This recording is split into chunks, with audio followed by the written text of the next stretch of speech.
Olá, muito boa tarde. Hoje é dia 6 de novembro de 2020, no ar mais um FIZ em Exame ao vivo, para bater um papo com o gestor, para olhar no olho do gestor, para tirar suas dúvidas diretamente com o gestor e hoje com o Fábio Carvalho, gestor, até longo, complicado de falar, gestor do Alianza Trust Renda Imobiliária, mas cá entre nós, o Alzirão, que todo mundo conhece e trata como Alzirão.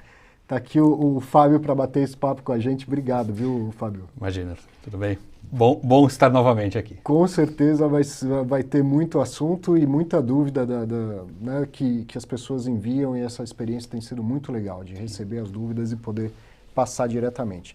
Eu vou dar uns recadinhos, vou tirar algumas dúvidas que chegaram para mim e daqui a pouco a gente começa esse papo com o Fábio Carvalho. Vamos entender. Se você não conhece, vai conhecer o Alzirão, ou se conhece e já é cotista, vai se aprofundar ainda mais. Primeiro aqui, ó, você que está acompanhando agora, quer mandar suas dúvidas também? Manda, você encontra um site com link, vai chegar nessa tela aqui, manda sua dúvida que eu recebo e encaminho a maioria aqui para a gente responder. Quero lembrar do curso Patrimônio e Renda com Fundos Imobiliários, está saindo do forno, não está pronto ainda, mas vai ser lançado esse mês. Encontra aí no site da Exame Academy, que se cadastra lá, que você já vai recebendo as novidades e assim que estiver pronto, você vai poder, já vai estar sabendo de tudo, já vai poder adquirir o curso. Tá quase. E vamos falar do GRI de Fundos Imobiliários, que vai acontecer dia 18 de novembro, tá quase aí, baita evento, o maior evento de fundos imobiliários do Brasil, e esse ano, em função da pandemia, ele vai ter tanto a versão presencial como a versão online, síncrona, ao vivo. Você pode assistir da sua casa gratuitamente. Se você quiser ir até lá, aí tem que comprar um ingresso e tal, mas a versão online vai ser gratuita. Então acompanhe, os grandes gestores vão estar lá, um dia inteiro de programação, vai ser muito legal. Fórum GRI de Fundos Imobiliários 2020. Dúvidas. A primeira dúvida que me chegou aqui, ó. Essa, na verdade, era da semana passada, não deu tempo, mas eu queria trazer aqui. Quem mandou foi o Juanito Pereira. Olha que legal. Professor, parabéns pelo trabalho. O Viva de Renda foi um divisor de águas para mim. O meu filho já é maior, trabalha e é isento para a declaração do imposto de renda, mas se motivou a investir em fundo imobiliário. Cara, é muito legal isso, né? O filho se interessando em investir também, né? Depois que me viu investindo. E agora ele fez uma venda com lucro. Como fica a questão do imposto? Ô Juanito, primeiro obrigado pela pergunta.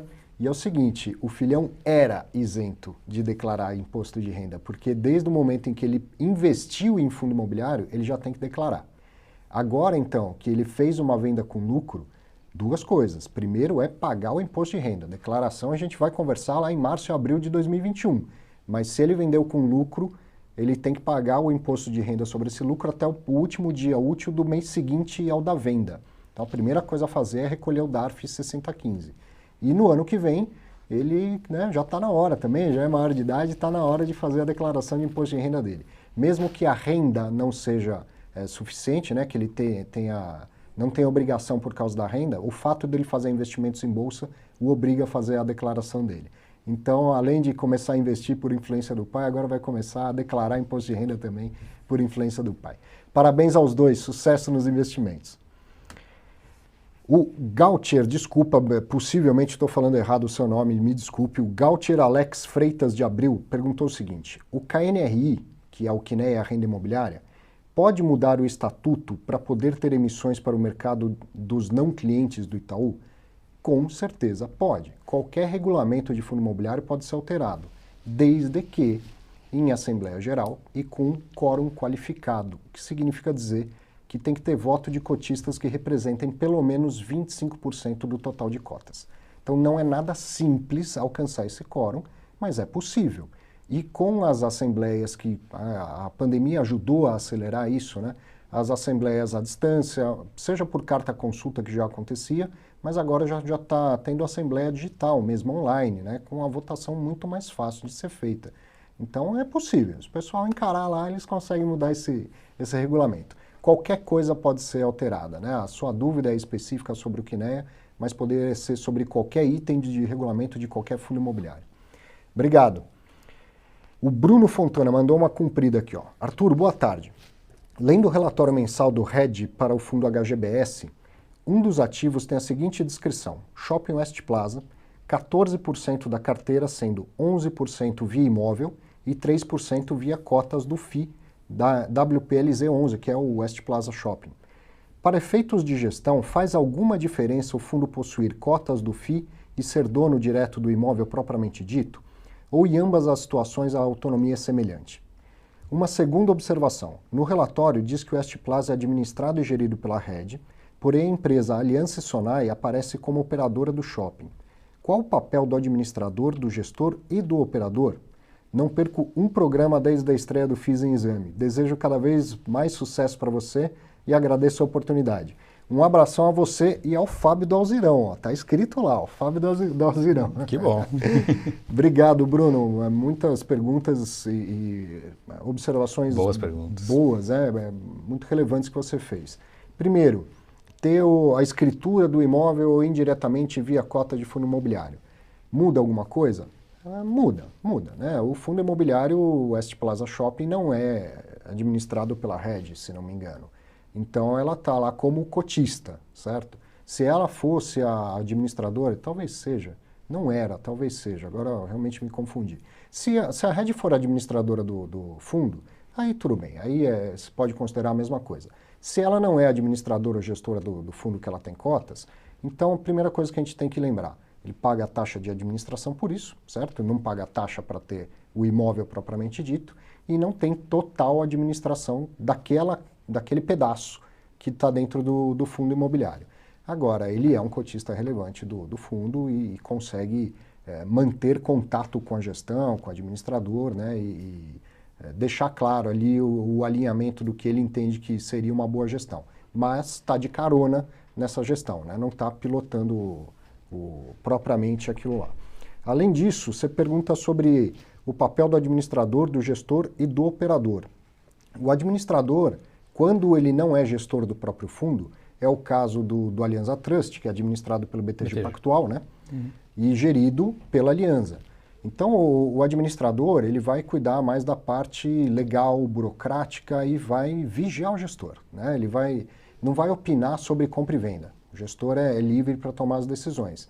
Ele só vai olhar e falar, olha, esse imóvel está de acordo com a política de investimentos, tudo bem, você pode comprar. Ele não fala, acho uma boa compra, acho que a compra não é isso não é papel dele. Isso é o gestor quem toma a decisão, certo? Então entendemos a diferença entre os dois.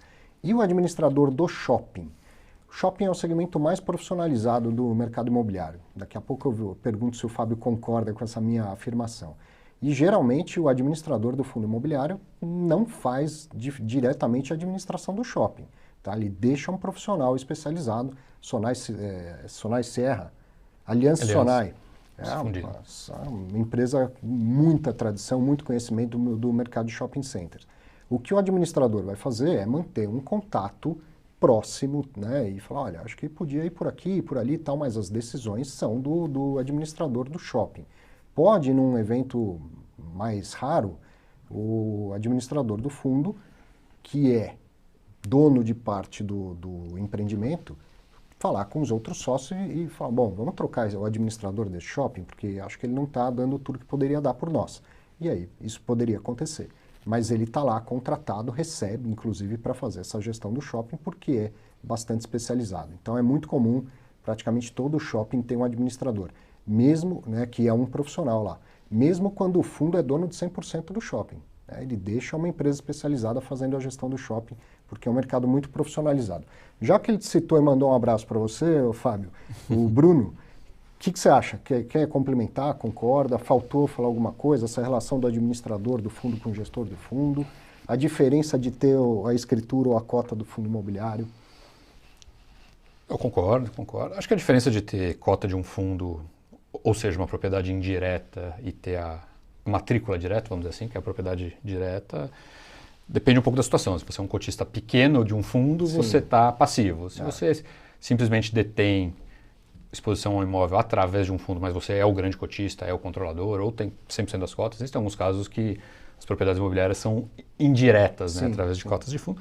Por N motivos, aconteceu para fazer uma transação, eventualmente sem pagar um imposto adicional, sem pagar um ITBI, uma transferência adicional, porque uma compra de cotas permite isso, enquanto que matrícula, sempre que a matrícula muda, você tem que pagar tributo. ITBI, dependendo do município, o ITBI é pesado, não é pouco não. O ITBI varia município a município. Então, existem razões que às vezes compõem motivos para se ter essa propriedade indireta. Mas aí depende um pouco da questão de governança, se você tem uma propriedade indireta ou se você tem somente cotas passivas de um fundo, que aí você está na mão de um outro gestor, administrador. No caso aqui são 3% das cotas do fundo. Não dá para falar que é pouco, é bastante coisa, sim, né? Mas ainda assim não é uma propriedade controladora, mas indireta. É realmente uma participação minoritária. Então existem interesses políticos ali, tem que se trabalhar uma governança em conjunto, tem outros sócios, Sim. tem um administrador, que é uma terceira parte. Quanto à questão de shopping, quanto à questão de administrador e gestor, eu concordo plenamente. Eu acho que as duas figuras são super importantes. A figura do gestor, ele é o tomador de decisão de investimento, né? Então, que ativo comprar, que ativo eventualmente vender, a relação eventual com inquilinos, as negociações de contratos, tudo que é o dia a dia imobiliário, né? No caso dos fundos imobiliários. E o administrador dos fundos tem o papel de controle, vamos dizer assim, né? Compliance, controle, enquadramento de regulamento e a controladoria, a contabilidade, relação com o CVM, relação com os auditores, relação com Como que é essa coisas. relação? Por exemplo, a aliança com o BTG. Vocês se falam bastante, com Quase todo frequência, dia. quase todo dia? Sim. E por que, assim, você precisa reportar... Por exemplo, quem vai fazer a demonstração financeira do fundo é o BTG, É o BTG. mas com as informações que você cede. Em parte, não, as informações ele mesmo detém. Ele mesmo detém. Porque a conta corrente, por exemplo, do fundo, quem movimenta é ele. O gestor não movimenta a conta corrente sozinho. Eu não posso pegar a conta corrente do Alzirão. Vamos de Alzirão aqui. Não vou falar nome e sobrenome. Eu não vou pegar a conta corrente do Alzirão, eu entro lá e transfiro dinheiro para... Isso não existe. Conta corrente é movimentada pelo administrador. Aluguéis são recebidos nessa conta. Certo. Então, por exemplo, nós nos falamos para checar aluguéis. Aluguéis eram devidos na data de hoje, foram recebidos, tudo certo, ok. Aluguel, correção monetária, inflação no aluguel, precisa mudar o valor, precisa emitir um boleto para inquilino tal em outro valor, muda o boleto. Então, assim, tem desde coisas diárias bem simples mesmo, assim, de, pô, mês que vem o boleto vai mudar porque teve a inflação, teve a correção, e coisas um pouco mais complexas, convocação de assembleia, discussão de convocações, discussão de auditor, relatório de auditor. A gente, por exemplo, acabou de publicar o anual. O exercício do Alzirão é junho a junho, né? Então, o exercício fiscal último terminou no fim de junho. Então, a gente recentemente publicou demonstrações financeiras auditadas anuais. Então, essa interação com o auditor é falar com a gente, o auditor pediu um esclarecimento de um assunto, a gente esclarece. Assuntos maiores e assuntos menores. Os imóveis estão todos com seguro, a validade dos seguros, como é que, quando foram renovados cada seguro, cadê a apólices? É uma coisa que se chama carta de circularização, que o auditor pede, que basicamente é enviar cartas direto para contrapartes para perguntar se as informações que foram passadas são verídicas. Então, você comprou esse imóvel, eu quero mandar uma carta para o vendedor para perguntar se ele realmente recebeu o valor que você disse que pagou. Que interessante. Isso acontece. Isso acabou de acontecer com a gente, por exemplo, porque foi auditoria anual. Isso é normal, isso não é nada de super extraordinário. Mas, enfim, tem interação de vários assuntos. Então, agora a gente está para convocar, isso eu posso falar porque é uma questão de calendário, a gente está para convocar a AGO para essa aprovação de contas. Então, você publica a demonstrativa anual, você tem 30 dias para convocar uma assembleia ordinária, a assembleia básica, para aprovar aquelas contas que foram divulgadas, aquelas demonstrações financeiras. Então, a gente tem que falar da convocação, vamos fazer tudo digital agora que pode? Vamos, então manda aqui o formulário para a gente ver, validar o formulário. É uma interação quase que todo dia mesmo, de coisas assim. Nos grandes negócios do fundo, por exemplo, daqui a pouco a gente vai falar do portfólio, das aquisições que estão pendentes, mas, por exemplo, Decathlon, que faz algum tempo que soltaram um fato relevante, falando que a gente está lá em tratativas para comprar o imóvel da Decathlon no Morumbi. O que o administrador entra aí? Qual que é o papel dele e como que é a relação nesse momento?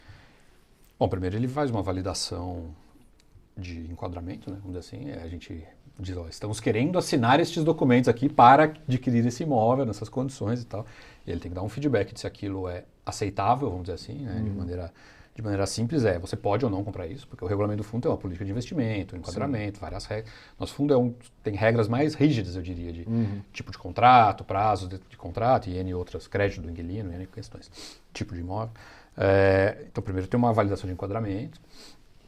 Depois começa uma fase de documentos, né? Tanto documentos de diligência, que a gente chama, então Nós contratamos um escritório de advocacia que está levantando documentos do imóvel, da parte legal mesmo, do vendedor, questão de matrícula, questão imobiliária, a matrícula está correta, tem que mexer em alguma coisa, tem que fazer algum ajuste.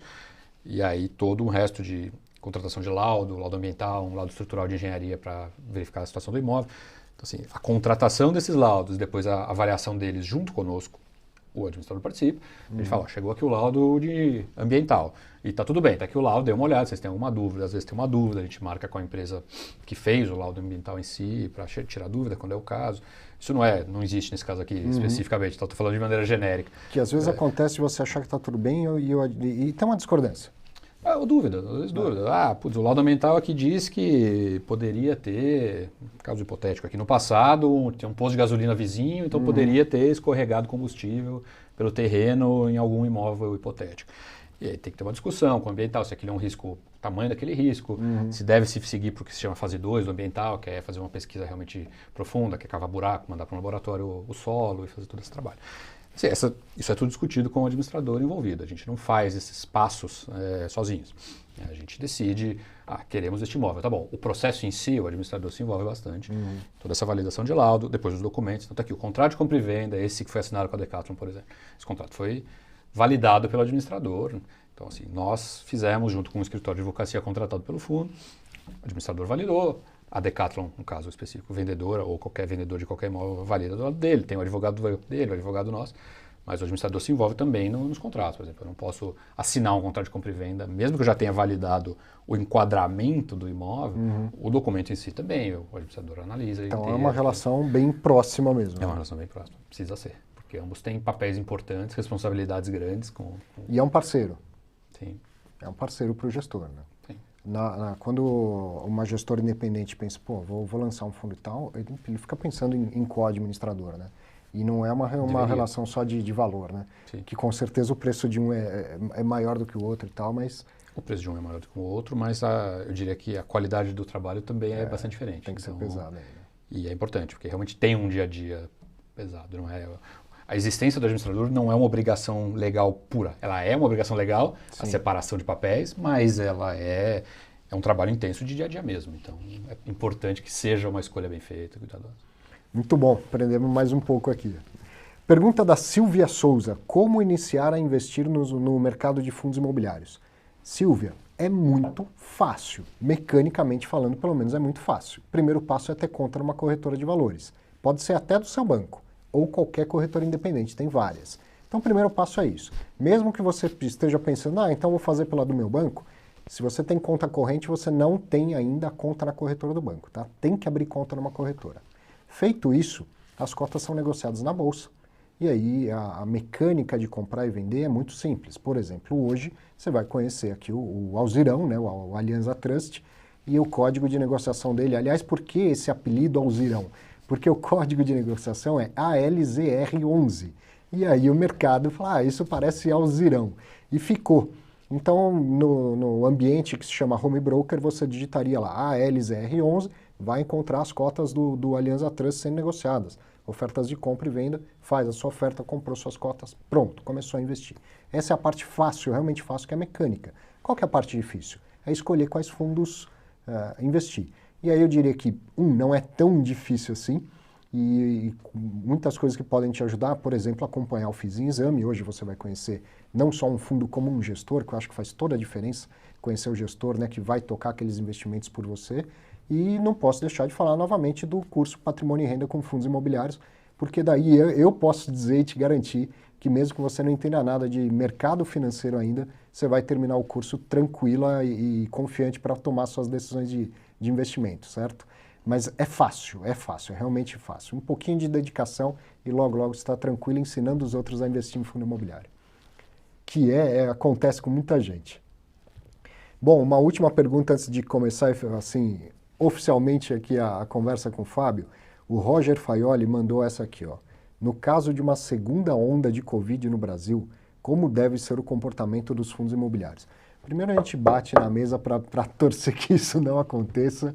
Sim. E, evidente, muito difícil te dar uma resposta dessa, sim, mas pelo menos é uma segunda onda de algo que a gente já viveu, já experimentou, já achou que ia ser pior do que foi, né? Então, neste caso, teria um pouco de conhecimento prévio de tudo que já passou. Então, os shoppings vão fechar novamente? Tá, vai demorar muito para reabrir? Quando que reabre? De que maneira reabre? Isso tudo já teria... A gente já tentou e errou muito durante a primeira onda e acho que uma segunda onda seria... As coisas seriam mais assertivas, né? Se tem que fazer lockdown, se não tem, por quanto tempo e tal. Então, eu acho que seria menos difícil passar por uma segunda onda do que na primeira. As cotas dos fundos desvalorizariam da mesma maneira, mas, por exemplo, no começo, em março, tudo caiu. Tudo caiu. Passou um mês e meio, começaram a perceber, por exemplo, bom, lá o fundo da Alianza Trust, os inquilinos estão lá, estão pagando, está tudo certo. Opa, ele recuperou, enquanto os de shopping não recuperaram. Então, eu acho que os investidores já teriam um pouco mais de clareza por uma experiência prévia, né? Agora, outras crises virão que não vão ser uma segunda onda, que aí é a primeira onda de alguma coisa, né? De uma outra crise financeira, de uma outra crise sanitária, e isso faz parte da vida, não seria diferente na vida do investidor, certo? Mas tomara que não aconteça. Fábio, mais uma vez, obrigado.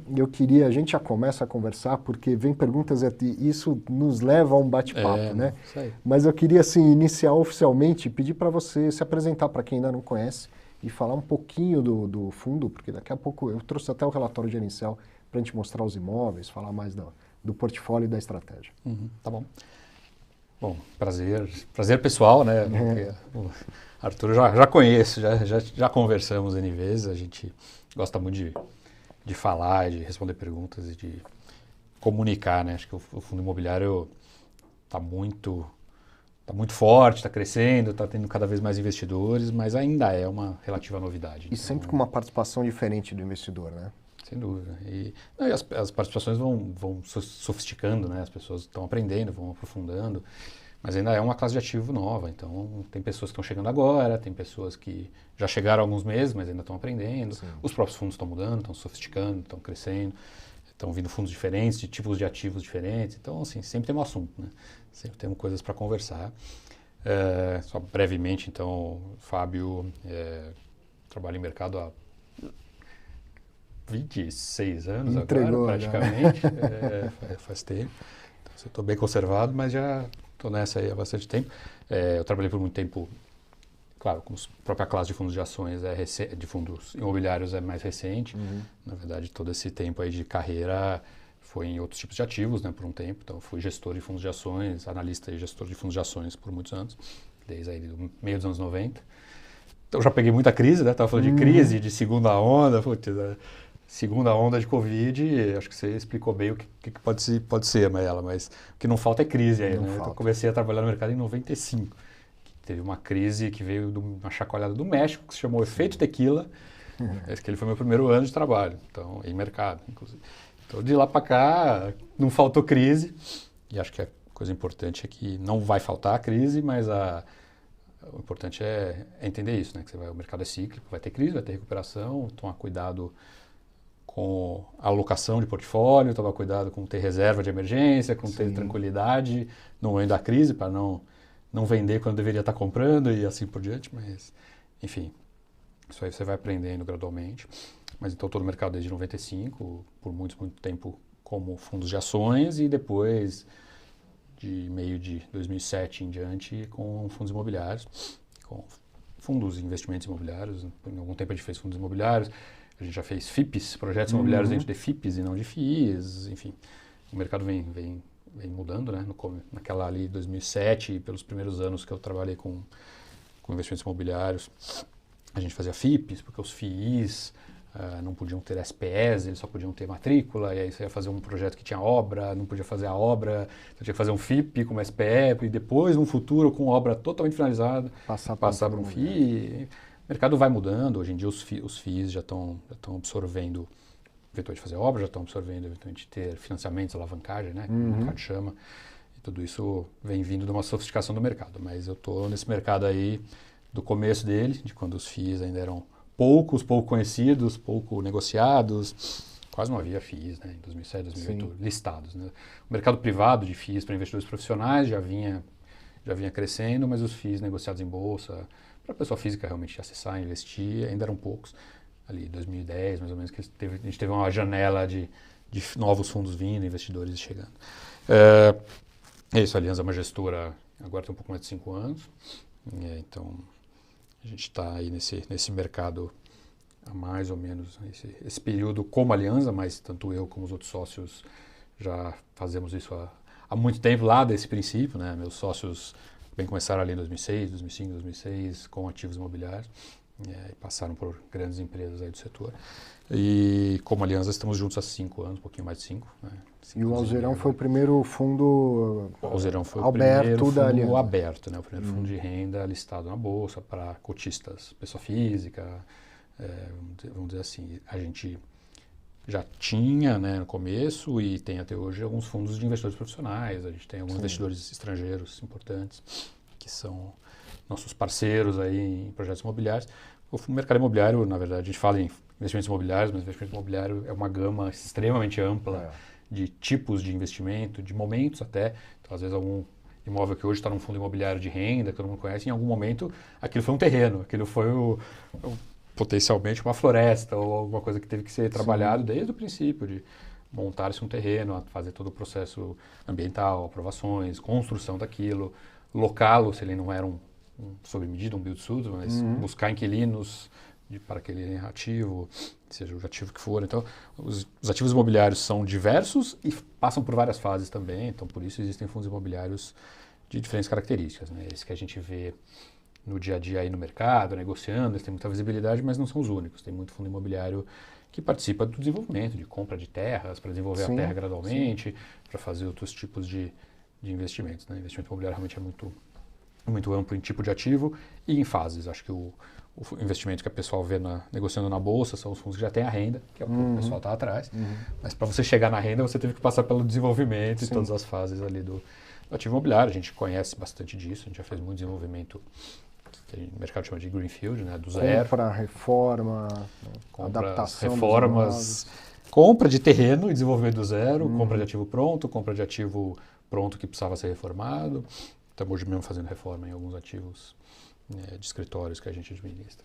Então, é isso aí. Como Aliança, há 5 anos, o Alzirão é o nosso produto carro-chefe aí, mas não... Chegando a quase 3 anos de listagem, quase né? 3 anos. Quase 3 anos. Agora, no finalzinho do ano, ele faz 3 anos. Você falou que o mercado de fundo imobiliário vem se sofisticando.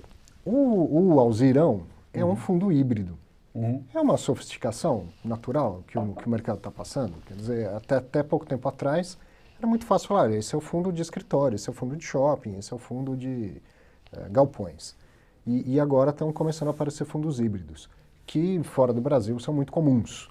Já é uma sofisticação falar de um fundo híbrido? Eu acho que sim, acho que é algo que vamos ter mais. Houve um momento no Brasil que alguns gestores optaram por ir numa linha que eu chamo de temática, né? Que é dar um tema muito óbvio e restrito para os fundos. Então, não sei o que log, não sei o que escritórios, e fundos que são malls, né? Os shoppings, fundos que são muito claros e restritos do ponto de vista de tipo de ativo que eles vão ter. Eu acho que isso tem vantagens e desvantagens, do mesmo jeito que o meu híbrido tem vantagens e desvantagens. Acho que então, acho que a existência de híbridos, bem como a existência de temáticos restritos, são sinais de sofisticação do mercado do ponto de vista de mercado crescendo, mercado tendo espaço para tudo, mercado dando para o investidor opção, né? Eu quero só logística, porque eu não quero ter exposição nenhuma ao que não for logística. Tudo bem, você tem ali blocos, né, para montar um portfólio só com aquilo. Ou eu não quero de jeito nenhum ativo X. Putz, num híbrido, eventualmente você vai ter que engolir um ativo X. Exatamente. Então, eu não quero isso de jeito nenhum, tá bom. Ou eu quero que um gestor decida as melhores oportunidades e não eu dizer se o melhor é escritório ou logística. Então, eu vou num híbrido que busca melhores oportunidades. E aí você tem o fundo de fundos, que também, de alguma maneira, pode ter esse papel de fazer essa alocação mais tática, mais pontual, de agora eu tenho mais disso, agora eu tenho mais aquilo. Então, o mercado está... Seja com híbrido, seja com FOF, seja com os fundos temáticos, tudo isso é sofisticação. Né? Vamos dar uma olhada no portfólio? Você consegue colocar o relatório? A gente vai lá para baixo onde tem os imóveis. Ele já nasceu híbrido, né? Já. Os primeiros imóveis eu me lembro de cabeça. Tinha galpões e os imóveis alugados para atento, que eu posso chamar de um imóvel para telemarketing. Como poderia? Contact center, que eles Contact chamam center, hoje em dia, aí passou. pode subir mais um pouco. Então ele já nasceu híbrido nesses dois segmentos, né? O contact center e os galpões. Que são, no caso dos contact centers, esse aqui é um deles, né? né? Na verdade é um só. Que a gente tem de contact center é só esse. É um imóvel bem específico, né? E que tem uma por dentro, principalmente, ele precisa de uma adaptação muito grande para o inquilino, né? Eu não diria bem específico. Ele é um escritório, né? Pontualmente ele é um escritório de densidade elevada, então é um escritório... isso não é ruim na prática, né? O melhor é você ter capacidade de ter densidade elevada e eventualmente usar com menos densidade. Mas o que eu quero dizer com isso é o seguinte, ele em termos de equipamento de ar-condicionado, equipamento de telefonia, equipamento de rede, cabeamento, fibra, telecomunicações, ele é um imóvel muito, muito bem equipado, muito bem... Ele pode ter uma grande quantidade de pessoas trabalhando ali dentro, ele tem estrutura para isso em todos os sentidos, até coisas que às vezes parecem bobagem, mas de capacidade de banheiros e esse tipo de estrutura. Então ele é um imóvel que permite uma grande quantidade de pessoas trabalhando ali dentro, feito recentemente, então feito pensado nisso, nessa quantidade grande de pessoas trabalhando, e feito pensado nesse uso que é intenso em estrutura, ar-condicionado, cabeamento, telefonia, então é um imóvel que pode ser utilizado por essa densidade elevada de pessoas, que hoje já não está mais se utilizando. A densidade atualmente está bem menor. Está revertendo pela questão da pandemia atual. Vamos ver como isso vai ser no futuro. Mas ele é um prédio, na verdade é um prédio escritório. Ele tecnicamente dentro ele é um prédio escritório. E isso é importante do ponto de vista de um segundo uso. Quer dizer, se um dia tento parar, né, não quiser mais usar o imóvel, ele é facilmente adaptável como um escritório para qualquer outra empresa. Como escritório, como educacional, como eventual showroom e até loja, né, vamos dizer assim, de algumas coisas, porque ele tem um pé direito elevado, ele é um imóvel feito recentemente, né, então ele tem características construtivas interessantes em termos de vão livre, de altura, de pé direito e tudo isso. Ele poderia ser loja, ele poderia ser lojas, varejos de diferentes tipos, ele poderia ter vários usos. E ele está, na verdade, a foto não ajuda, mas isso aqui é uma grande avenida na frente. Aqui do lado dele tem um conjunto de prédios novos da Cirela, né? E do lado de cá tem um outro grande conjunto, que esses prédios em conjunto tem um pouco mais de 50 torres de prédios. São um projeto de 24, um projeto de 28, alguma coisa nessa linha. São grandes projetos, essa região é uma região que está passando um adensamento muito, muito grande. Então, uma vocação de alguma coisa de varejo ou de grande densidade de pessoas, vamos dizer assim, passando na frente. Então, ele é um imóvel de esquina, numa grande avenida, extremamente movimentada, e que está ficando cercado de imóveis residenciais extremamente adensados. Então, tudo que era casa nesse bairro está se tornando verticalizado e muito, muito adensado.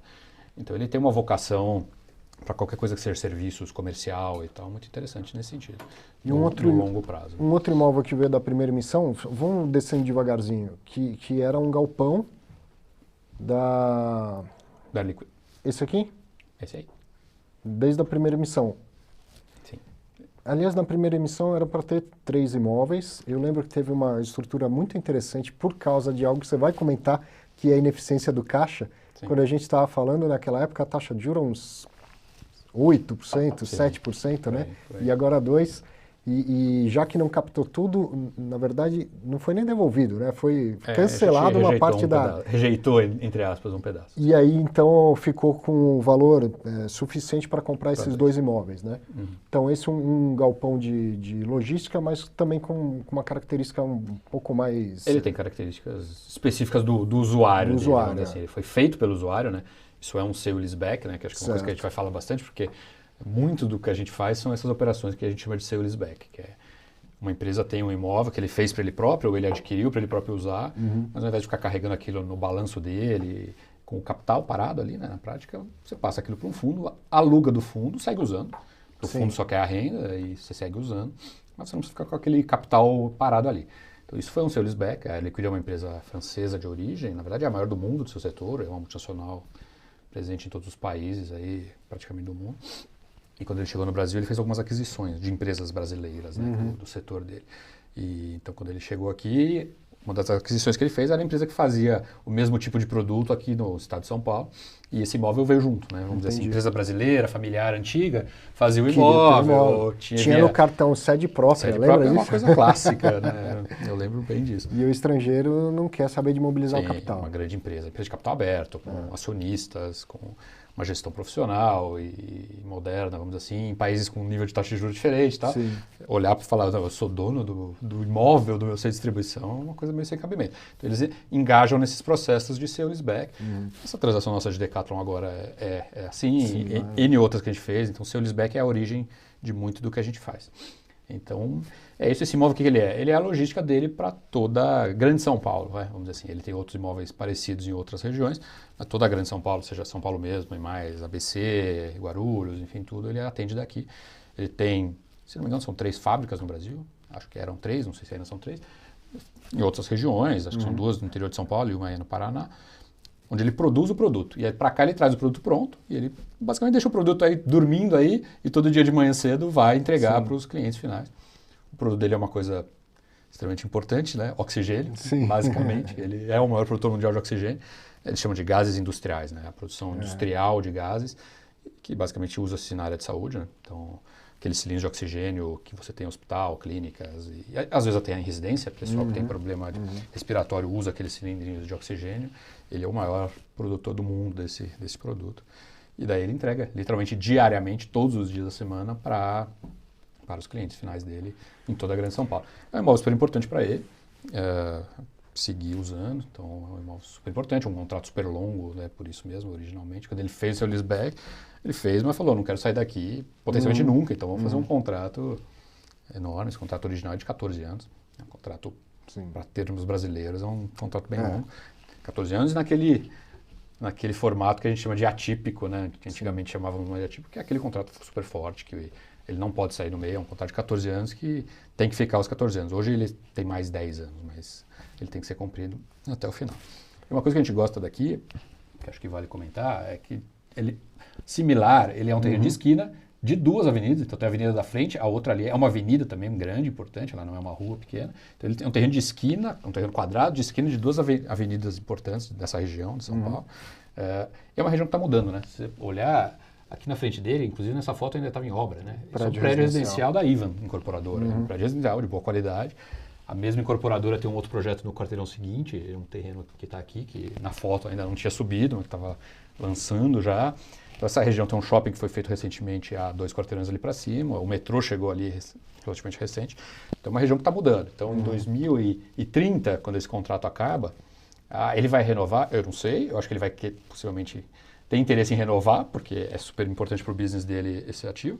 Mas se ele não quiser renovar, ou se eu não quiser renovar com ele, porque eu tenho outros usos, a gente acha que tem muito valor a ser capturado com esse enorme terreno de esquina, de avenidas, num lugar onde está tendo já incorporação.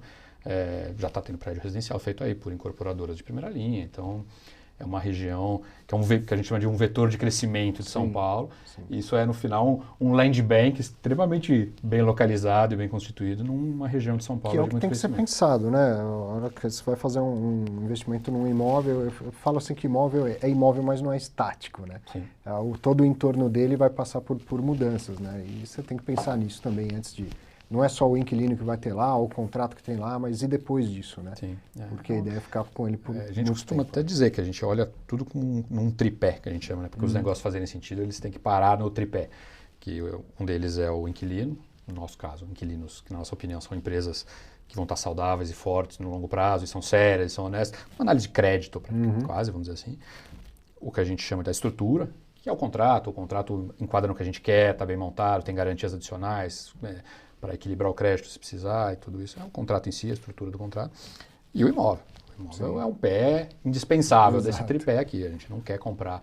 Não, o inquilino é ótimo, mas o imóvel é lá no meio do mato, no fim do mundo, que só aquele inquilino vai usar aquilo. Se ele for sair, você nunca mais vai usar aquilo para nada, se não for um agronegócio, sei lá, uma coisa que está fora e vice-versa também. Não, o imóvel é fantástico, mas ele está alugado para um inquilino que não faz sentido nenhum. Ele quer um contrato super longo, num bom aluguel, mas na verdade é uma empresa que não é confiável, que está com problemas, que está... Então, a gente tenta realmente equilibrar esses 3 elementos que a gente chama do tripé aqui. Então, aqui é um excepcional inquilino, a empresa é um crédito fantástico, é uma das melhores empresas que eu já vi na vida, do ponto de vista de modelo de negócio, de qualidade de crédito, porque ela é a líder mundial da produção de um produto absolutamente indispensável, então é uma empresa de margens de lucro super interessante, super forte.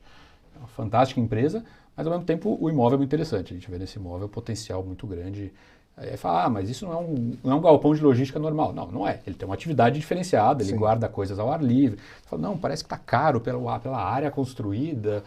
Na verdade, a questão é que ele não usa, ele guarda o produto dele ao ar livre, então ele usa como pátio.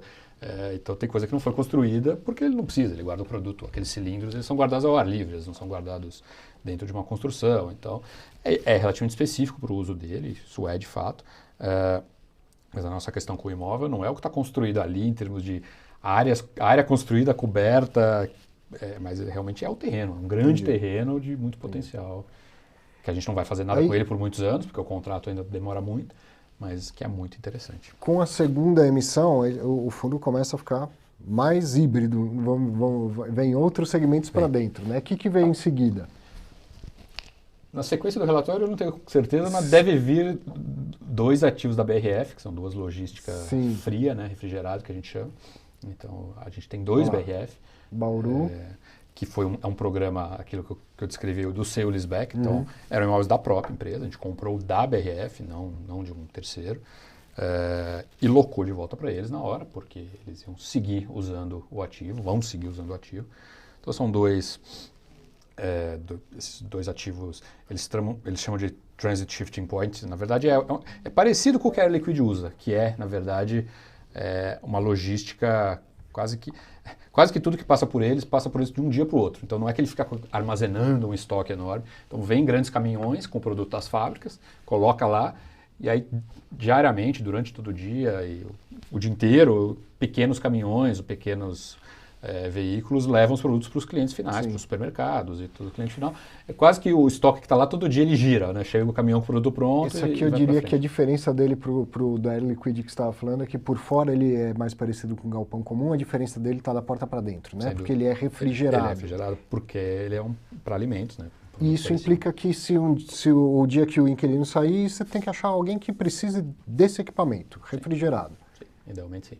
Mas é um mercado muito interessante, a gente gosta muito dele, a gente deve fazer outras coisas no mercado cadeia fria, né, que a gente chama.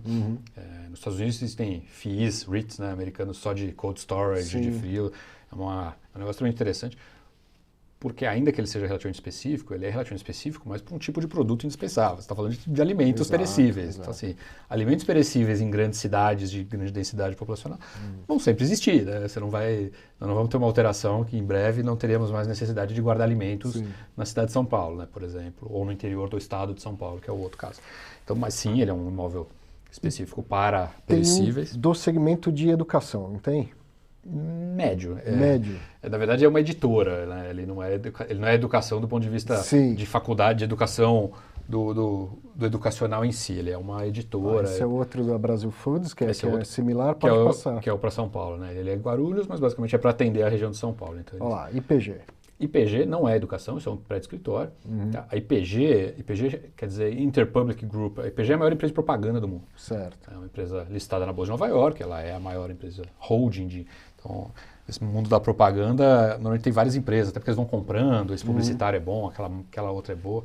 Então, a IPG, o grupo Interpublic, é a maior holding de agências de marketing e propaganda do mundo. Uma empresa listada na Bolsa de Nova York, enorme, extremamente lucrativa e forte. E esse imóvel é a sede da holding aqui no Brasil. É um imóvel específico, ao invés de ficar em um prédio, em andares de um prédio, eles preferiram ter um prédio específico para eles, somente deles. E então esse é o imóvel que a IPG é um monousuário da Interpublic. Daqui a pouco a gente continua vendo imóveis, mas tem muita pergunta aqui e senão não vai dar tempo. Eu queria começar a mostrar essa característica híbrida do fundo, porque a primeira pergunta veio do Vanner e foi a seguinte. No relatório gerencial de setembro tem o seguinte texto. Ó o investidor, lendo o relatório gerencial. Hein? Tá bom. Continuamos a prospectar oportunidades de aquisição de imóveis, expandindo o pipeline de aquisições que temos trabalhado constantemente desde a criação do fundo. Então isso, entre aspas, porque foi escrito pela gestão. Pergunta dele, o pipeline em prospecção abrangerá outros segmentos de FIIs além dos atuais? Acredito que ele quis dizer outros segmentos do mercado imobiliário além dos classes atuais. De ativos. Né? Sim, sem dúvida. Na verdade, a gente acho que é um assunto interessante, né? Porque depois da terceira oferta que a gente fez recentemente, a gente já anunciou duas transações, que na verdade são 3 imóveis. E estes 3 imóveis, dessas 2 operações que nós já Segmentos anunciamos, que ainda não estavam eles já no são, fundo, né? eles já são tipos de ativos que a gente não tinha no fundo. Então a gente já está usando mais, vamos dizer assim, do híbrido, da característica híbrida, trazendo o Decathlon e os 2 da DASA. Que Decathlon é uma loja, né? Decathlon é uma loja. E os imóveis da DASA são imóveis grandes, né? Quando a gente fala um laboratório de análises clínicas, às vezes pode parecer uma portinha e tal, mas não. São imóveis grandes, tem 2, 3 andares, onde tem, além de análises clínicas, tem exame de imagem, essas coisas todas, né? Então, 2 imóveis que a gente pode falar da área da saúde sem trazer o risco de um hospital para dentro do perfil não é do um fundo. Hospital, a gente né? nem pode fazer hospital, por questão de regulamento mesmo. Está no a gente regulamento, evita né? hospital de verdade, porque tem N questões, tanto do imóvel ser muito específico, quanto até uma questão de crédito mesmo, vamos dizer assim, e eventuais questões, não, puta, o cara, eu tive um problema, o cara não quer pagar, mas quer ficar lá, eu quero se despejar. Sim. Eu realmente não gostaria de ir até um juiz brasileiro com uma ordem de despejo no hospital. Sim. Então, agora, uma unidade de um laboratório, por exemplo, não tem problema, porque aquilo é um atendimento a cliente, a pessoa fica... Mas o imóvel é específico também? Não. Não? Eles são, de alguma maneira, assim, de alguma maneira aquele atento que a gente falou no Rio, ele poderia ter esse mesmo uso, e vice-versa, vamos dizer assim. Ele é um prédio que, entre aspas, ele é um prédio comercial. Bem localizado os 2. Muito bem localizados, isso é uma coisa que a gente gosta muito. As localizações são extremamente boas, em regiões de São Paulo super importantes. Contrato de 15 anos, então porque eles não querem sair de lá nunca mais, assim, não é... Como empresa de grande porte. É o tal do sale-leaseback, normal, o sale-leaseback clássico de uma empresa grande, saudável, que quer continuar ali por muito, muito tempo, mas que não precisava ser dona daquilo, poderia colocar num fundo profissional, agora que os fundos estão sofisticando, tem gestoras profissionais e tal. Então é um sale-leaseback clássico, de longo prazo, o inquilino certamente não vai querer sair de lá, pelo menos por muito, muito tempo, mas localizações muito boas, é algo importante para a gente. E essas 2 últimas transações que a gente falou ainda não foram sacramentadas, estão lá na fase do diligence, aquela coisa toda. Passar a escritura, né? Deve dar uma ansiedade para você poder anunciar, olha, é nosso mesmo, o fundo comprou, né? E uma frustração quando eventualmente tem que cair uma negociação por causa de um detalhe, de uma burocracia, coisa assim, né? Sim. A gente até já falou disso em outro programa, Sim, outra conversa nossa antiga. Me arrepia de lembrar de 100, não sei quantas 196 certidões para comprar um imóvel. E pior que as certidões duram um mês, então se uma não sai, as outras perdem a validade, você tem que correr atrás de novo. É muita coisa. Mas sim, só voltando aí, a gente vai usar essa característica de ser híbrido, sim. Já estamos fazendo agora com esses 2. Eu acho até muito bom do ponto de vista de diversificação de risco. Pô, ninguém tinha risco, entre aspas, DASA num FII e imóveis desse tipo em um FII listado. Do mesmo jeito que Decathlon também não está em nenhum FII, ninguém tinha acesso a ter, vamos dizer assim, esse crédito dessa empresa. Eu falei de educação. Poderia vir, então, um imóvel de educação? Poderia. Uma faculdade, uma coisa assim. Poderia. Tem tido bastante sale-leaseback disso. Tecnicamente, poderia. E outras coisas. Não... Sim. É verdade. Que não pode falar. Estou vendo a cara dele assim, querendo contar e não podendo contar. Mas, assim, conceitualmente, a gente vai usar este híbrido. O híbrido não é só logística e escritório. O híbrido é mais ainda do que isso. Então, e talvez segmentos que ainda não estão dentro de fundos imobiliários, na sua grande maioria. Pergunta do Guilherme Micelli. A Aliança tem intenção de fazer o IPO do AFOF. AFOF é um fundo de fundos da Aliança. É um fundo de fundos. Que é outro híbrido, você mesmo falou de outra maneira, né? O fundo de fundos, ele compra fundos de terceiros mesmo. Então, o AFOF realmente, ele compra os fundos dos outros gestores, das outras gestoras, fundos de terceiros. Ele é um fundo de fundos mesmo. Clássico, vamos dizer assim. Clássico médio, porque fundo de fundos é uma coisa relativamente nova, de 3 anos para cá, que eles realmente começaram a crescer. Mas a gente gosta bastante de ter esse fundo. Eu mesmo tive tantos e tantos anos de gestor de fundos de ações, né? Para mim, os FOFs são o análogo do mundo do real estate aos fundos de ações, né? Que você pode aproveitar oportunidades de mercado, pode montar uma carteira e rebalancear a carteira e aproveitar momentos de pânico, como dia 18, 19 de março aí desse ano, que você teve oportunidades incríveis. Eu vou aproveitar para emendar a pergunta do Faraon. Ó. Gostaria de perguntar se você no caso, fosse gestor de FOF, se ia procurar oportunidades de operar vendido e se colocaria cotas para alugar. Quando era gestor de fundo de ações, você fazia isso. Sim. E a partir desse mês a B3 diz que vai liberar aluguel de cotas de fundo imobiliário. Então não vamos esquecer de responder se o AFOF deve vir com uma oferta para chegar ao público em geral. Sim, a resposta para isso é sim, deve Sim. vir em breve. Sim. E a partir daí, então, você também fazendo a gestão, ou alguém da Aliança fazendo a gestão de um fundo de fundos, aluguel passa a ser relevante nas duas pontas, para o gestor Sim. de fundo vender aquilo que ele acha que está caro e para fazer uma renda extra de aluguel com aquilo que ele pretende carregar, né? Sim, eu gosto, eu prefiro que exista a ferramenta, né, e aí a gente usa ou não Usa quem dependendo quer, do momento. Eu prefiro que a ferramenta exista. Eu não sei como vai ser ainda, se vai ter Liquidez, se vai ter porque mercado. o próprio aluguel para ficar vendido em ações já é relativamente restrito do ponto de vista, tem ações que não tem liquidez, você não consegue alugar, os custos às vezes são proibitivos, porque tem pouca opção, pouca gente alugando suas ações, oferecendo suas ações No para fundo aluguel, imobiliário, quem tiver vendido vai ter que conviver com rendimentos mensais ajuste de ali, rendimentos. que encarece o carrego para ele. Não vai ser fácil ficar vendido em fundo Não, imobiliário. não vai ser fácil. Não vai ser fácil mesmo. Tem gente que fica vendido em ações simplesmente com o que a gente chama de financiamento para usar para comprar uma outra posição, o capital daquela venda. Fundo imobiliário, isso não vai funcionar não. Acho que fundo imobiliário vai ser um pouquinho mais complicado. Então a gente precisa ver como é que vai funcionar. Se vai ter gente colocando suas cotas para alugar, para você ter opção, que tipo de custo você vai ter, porque é outra situação. Mas eu gosto da ferramenta, eu gosto que o mercado vem se sofisticando, que ferramentas vêm surgindo. Se a gente vai usar ou não, depende um pouco de situações específicas e de se vai existir realmente liquidez, a opção de fazer e tal. Mas fico satisfeito que o mercado esteja evoluindo, né? Que isso exista no mercado agora. Você vê que hoje minha vida está fácil, né? Porque mandaram tanta pergunta, né? Porque é o Alzirão, né? Que as pessoas gostam de acompanhar. Pergunta do Guilherme, ó. Por que o Alzirão tem um pagamento baixo pelo preço de mercado? Fundos equivalentes têm um rendimento melhor. Antes de te repassar essa pergunta, eu queria explicar uma coisa, Guilherme.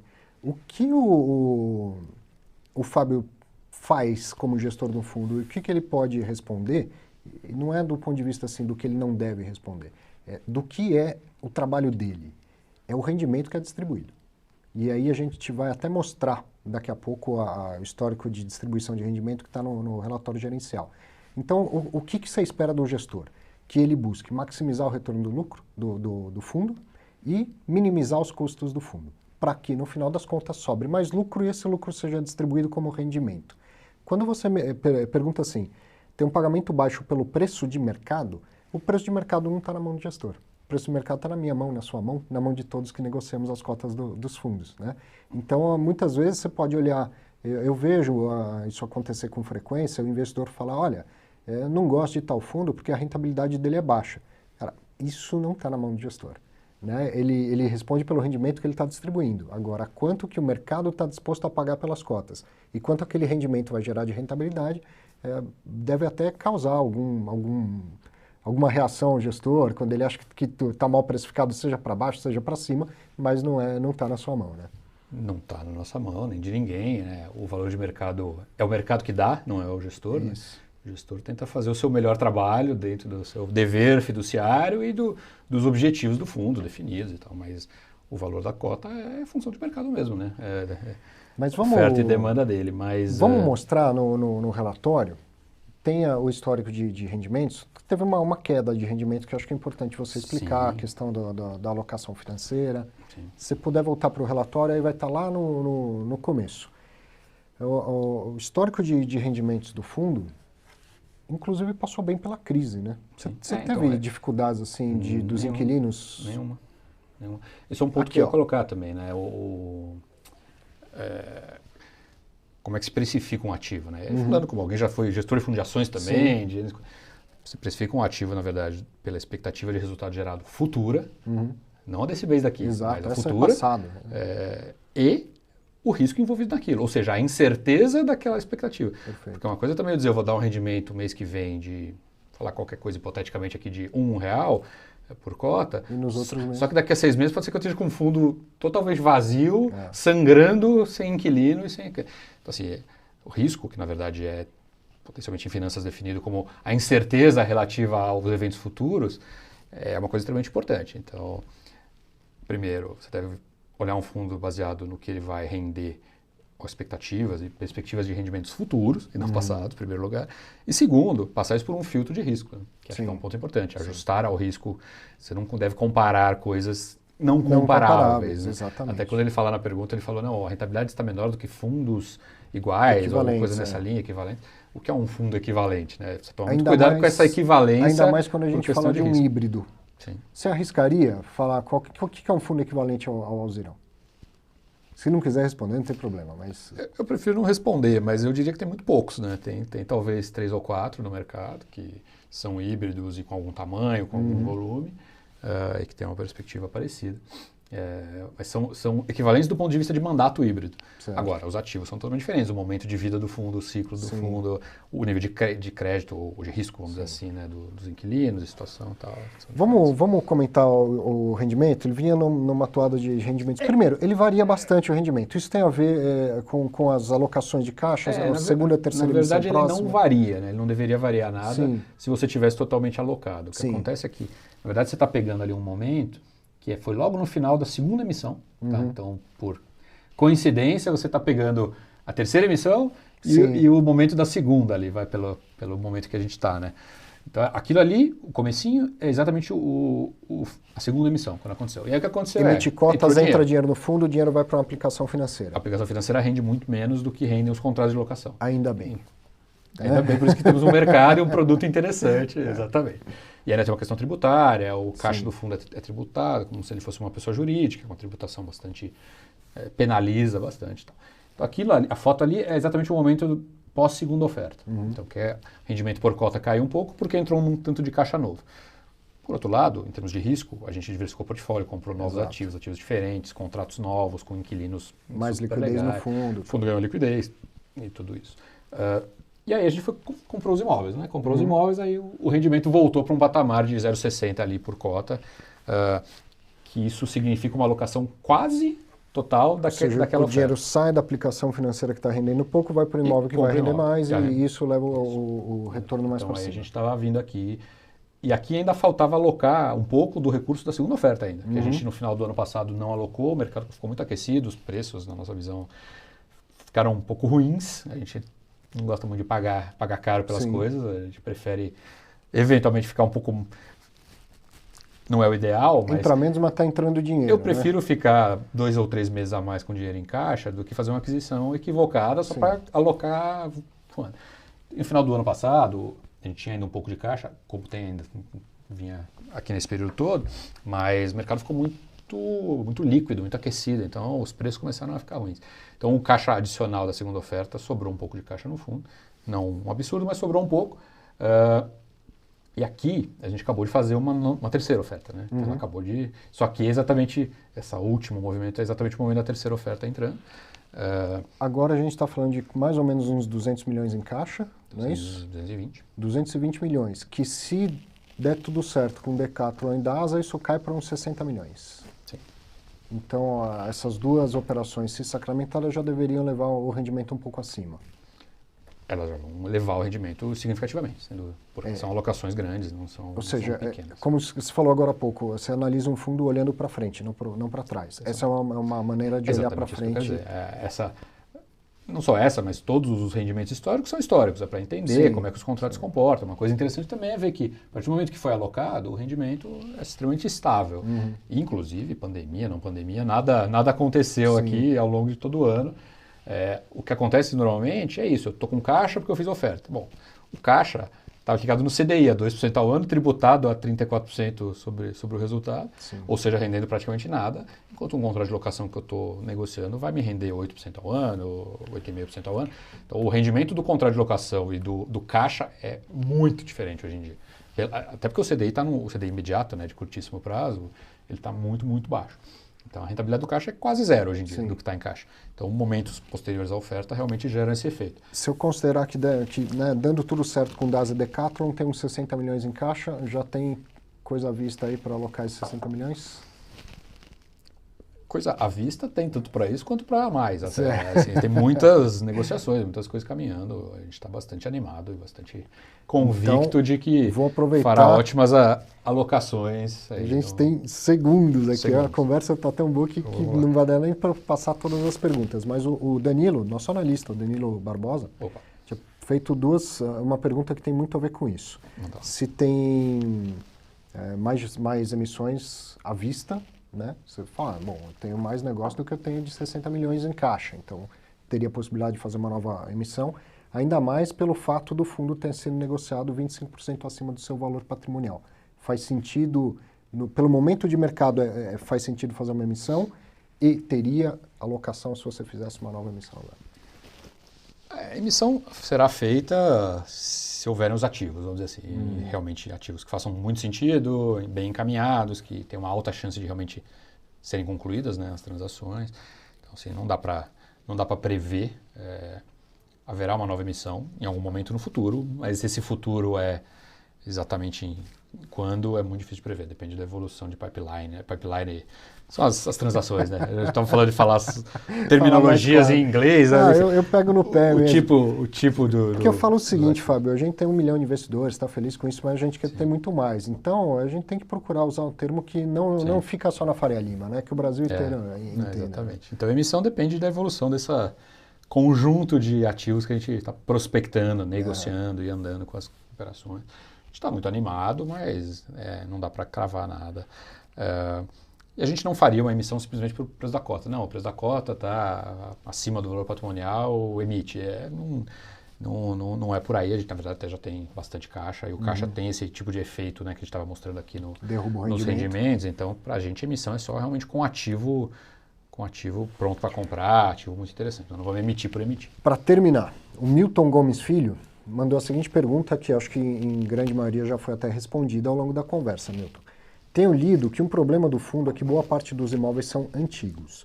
Isso prejudica a rentabilidade do fundo? Então, acredito eu que essa parte já foi respondida. Que medidas estão sendo adotadas para manter esses imóveis atrativos para alocação? Então, vamos olhar para frente. A gente viu boa parte dos imóveis, vamos olhar para frente. Como que o gestor pensa, você até já falou um pouco disso, mas o contrato vai vencer, quando vencer talvez tenha que ter outro inquilino e tal. Como que você faz para manter o imóvel atrativo? E o contrato atípico tira um pouco desse trabalho também? Porque o inquilino está lá, vai ficar 10 anos, 15 anos e tal, você não vai falar para ele, vamos dar uma melhoradinha no imóvel? Essa demanda, quando vier, vai vir dele. Posso entender assim? Não, na verdade não. Essa demanda é nossa. A gente fica em cima dele, enchendo o saco para que ele faça a manutenção direito, para que ele faça um ajuste que deveria ter sido feito e está atrasado e ele faz. Porque o contrato atípico deixa com os inquilinos essas obrigações de manutenção do imóvel. Sim. Existe uma manutenção preventiva, existe eventualmente uma manutenção corretiva e a gente faz vistorias periódicas, a vistoria gera um relatório que o inquilino tem que agir em relação ao relatório, a gente vai checando se ele está agindo. Então, como proprietário, a gente fica em cima da manutenção, que é para manter os imóveis em dia, tanto do ponto de vista do preventivo quanto do corretivo de eventual, quando alguma coisa acontece. A gente não loca os imóveis, né? Quer dizer, eles estão todos em contratos com muitos anos ainda pela frente, então a gente não precisa locar, não está buscando locar os imóveis, eles estão locados em contratos muito longos. E os contratos, pela atipicidade, né, eles colocam no inquilino as obrigações de manutenção e de cuidado com os imóveis. Então a gente tem muito controle sobre isso, de que os imóveis lá na frente, se esse inquilino sair, estarão no estado adequado. Se o inquilino vai querer ficar quando o contrato acabar, se a gente vai querer tirar ele de lá para usar outro imóvel para outro uso que vai gerar mais valor, não dá para saber. Eu posso dizer, por exemplo, que eu não vou de maneira nenhuma dizer casos específicos, mas a gente já tem projeto feito para um futuro uso de um dos imóveis no final de contrato, que geraria valor. Então você já faz um projeto, o que eu poderia fazer aqui, qual é a capacidade, você faz um EVTL, que se chama, né, que é um estudo de viabilidade técnica legal, o que eu posso construir aqui, quantidade de metros, que tipo de ativo, como é que é zoneamento, todo esse trabalho. A gente tem esse tipo de trabalho até para a data futura. Olha, esse imóvel aqui, o contrato vai acabar em X anos. Daqui a X anos, o que eu poderia fazer com esse imóvel? Seja de expansão de área, seja de eventualmente mudar a vocação, que a gente chama, né, que é o uso em si do imóvel. A gente, para os imóveis, tem já esse tipo de estudo e de coisa feita também, mas isso já é lá na frente, né? Hoje a gente tem, no caso mais curto, 5 a 6 anos de contrato ainda pela frente rolando no prazo atípico dele. Muito bom, Fábio. Pela primeira vez a gente atrasou o programa aqui, desculpa. mais de uma hora de papo, porque estava fluindo muito bem. Obrigado mesmo, Imagina, viu? obrigado de novo pela oportunidade. A gente gosta bastante de comunicar e conversar. Sempre bem-vindo, volte sempre. Obrigado, pessoal. Para você, obrigado pela companhia mais uma vez. Aproveite muito bem o seu final de semana e sexta que vem, 15 horas, ou no seu melhor horário, a gente vai estar aqui. Grande abraço para você.